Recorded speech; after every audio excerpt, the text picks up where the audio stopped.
Okay, so this is one of my most anticipated figures for the entire year. Finally got it in the studio. It is Good Smiles Okita Soji Alter Absolute Blade Endless 3-stage version. Nailed it. Now before we get started, I just want to get this out of the way first, and that is the price. This thing retailed for about 20,000 yen, which at the current exchange rate, because yen has been going down significantly over the year, it's actually a pretty good price. You can get this for around 143 USD. Killer price, especially when you compare them to figure prices that are going up nowadays. Ridiculous. Now, before you actually charge over there and buy one yourself, because you can actually find these available at a multitude of sites right now actually, which is weird, right? But there's a little catch to it, and that's shipping. Now obviously shipping is going to vary depending on where you live, right, and what shipping method you decide to use. For me, who resides in Canada, the only shipping option for me is DHL, and having DHL ship this thing, well, you're kind of screwed. DHL shipping for me was about 27,000 yen. Oof. Now this is actually my first time where I've had shipping cost more than the actual item itself. Like, I was expecting it to be expensive, but not that expensive. Either you canceled or you went through with it. I unfortunately went through with it, but we'll see if I'm actually happy with going through with it. We're about to find out. So let's open her up here. I usually have like a cinematic unboxing for these types of figure videos, but honestly I feel like I'm just gonna do it casually and just show you guys the experience firsthand. Oh, I'm super excited. I believe it opens from the bottom. So 2 sides of tape right here. And there's a little flap. Oh, there's 2 more pieces of tape. The biggest thing I was worried about when it came to this particular figure was going to be the face. Let's see here. Oh, now look at that inside of that box. That's pretty much it for this thing.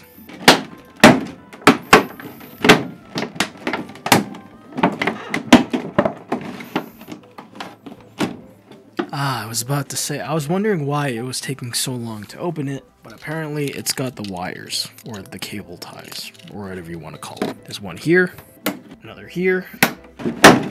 Let's grab the base first. Okay, now the base was the one thing I was a little bit disappointed by. It's just plain black plastic, right? Aside from the flame effects that you get from her sliding across the base. I do think they could have done a lot more with this. Ooh, that is sharp. Here is her katana, and holy crap, this is giving me Sephiroth vibes with how long it is. Jesus Christ. This, I believe, is her hair, because from the photos, her hair looked super long.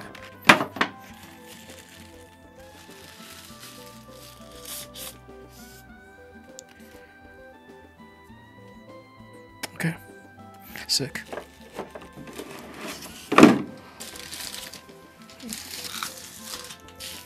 I believe the head is removable. Ooh, that went off a little too fast. And I believe the arm is also removable. This goes back in here. But she looks pretty good. Okay, let's try putting this thing together now.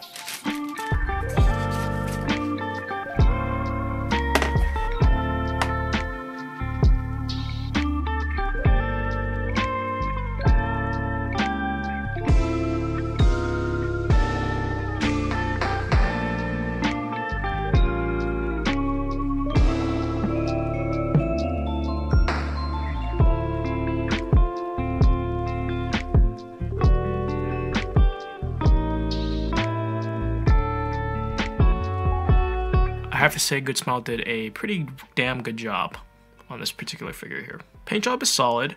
Her hair doesn't have any blemishes or anything like that. Don't have any scratch marks or anything, so everything looks tip-top shape. Paint job in the armor looks good.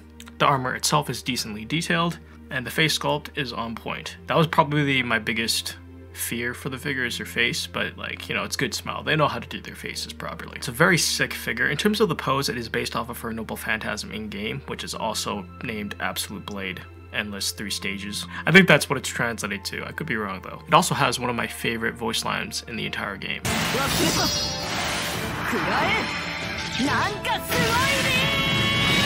Absolutely hilarious. In terms of the box, it's pretty big, right? So if you're a person who is very low on space, then I probably recommend holding off until you get more space to actually buy this figure in. The box itself, it's nice, but it does take up a large amount of space. But if you're a person who throws away your figure boxes, you can completely ignore what I just said just now.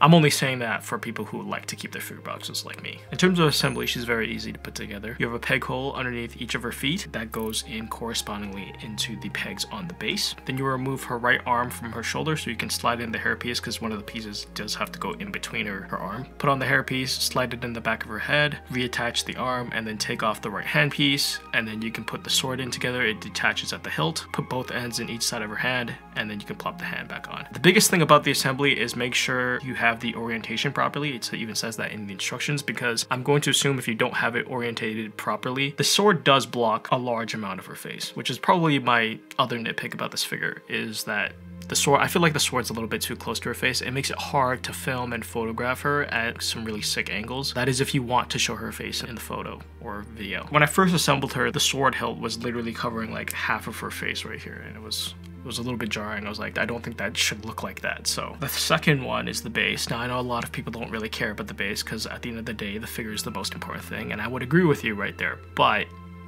you know, you can put in a little bit of effort. Good Smile is no stranger to putting a little bit of effort into their bases. Just take a look at all of their other Saber ones I have. They either have like a tile or like a road texture on it. This is just plain black plastic. It's a huge fingerprint magnet. Like, this thing easily attracts fingerprints. So if you're gonna want to keep this thing in pristine condition, you're gonna have to wipe it down every so often to keep it like looking clean. But I do like the fact that they added the fire streaks on the floor when she's like, you know, sliding across it. They even added scratch marks to sell the idea. So it's an overall very good figure. Now, was it worth the shipping price?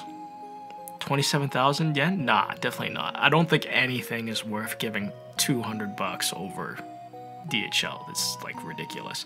And then I also got charged like another 30 bucks after the fact, because DHL is like, give me your lunch money. At the end of the day, I'd say I am pretty happy I picked her up. I just don't know where the hell I'm going to display her now, because I don't have like a lot of space. Alright, that's pretty much it for me. So before we go, I do want to thank today's sponsor, Bakuratsu. Bakuratsu is a clothing brand that is focused on making minimal aesthetic anime wear, so you can wear them out in public without feeling like you're a massive degenerate to society. I'm currently wearing their Ara Ara hoodie. They have a plethora of designs on their website. I'll leave a link down below. You can check it out. A couple of my favorite designs are their Unicamp ones. I literally have like 3 pairs of each shirt.